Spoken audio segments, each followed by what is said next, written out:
when Jeffrey and the reunion committee asked me to talk about what I was grateful for, I did the thing I think many of us would do. I called my kids for help. My oldest daughter gave me good advice. Just make sure you don't talk so long that people start considering term limits on serving as senior class president. And I'm going to take my daughter's advice. There are a lot of things I'm grateful for. My wife and family, my health. I'm operating with most of my original parts.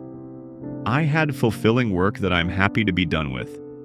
I'm also grateful for the things I've learned, like when to keep my mouth shut and that sometimes you have to do the right thing, even if it's not popular.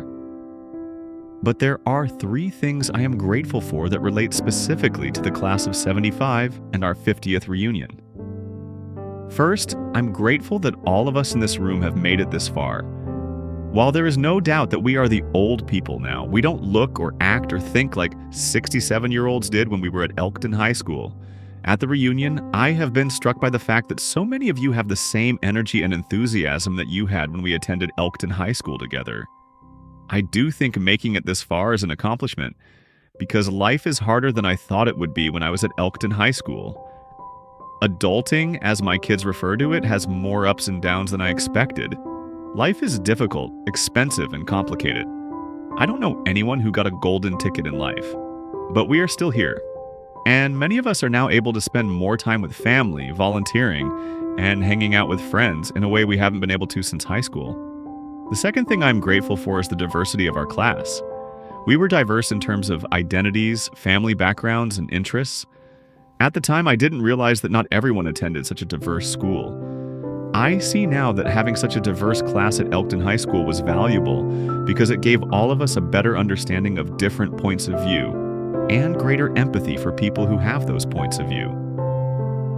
It's been valuable for me to understand different perspectives, especially lately as the world has become more polarized.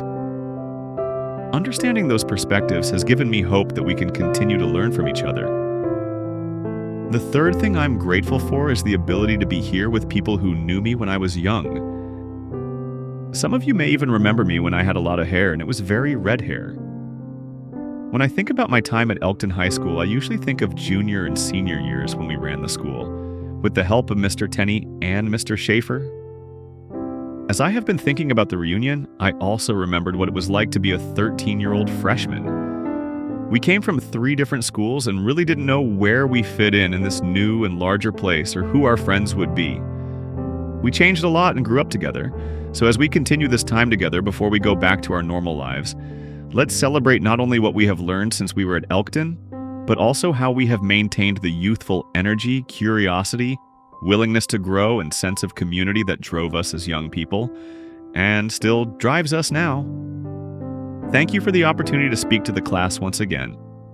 I thought you might have learned a lesson from letting me speak at graduation 50 years ago. But no, great to see you all. Have a great night.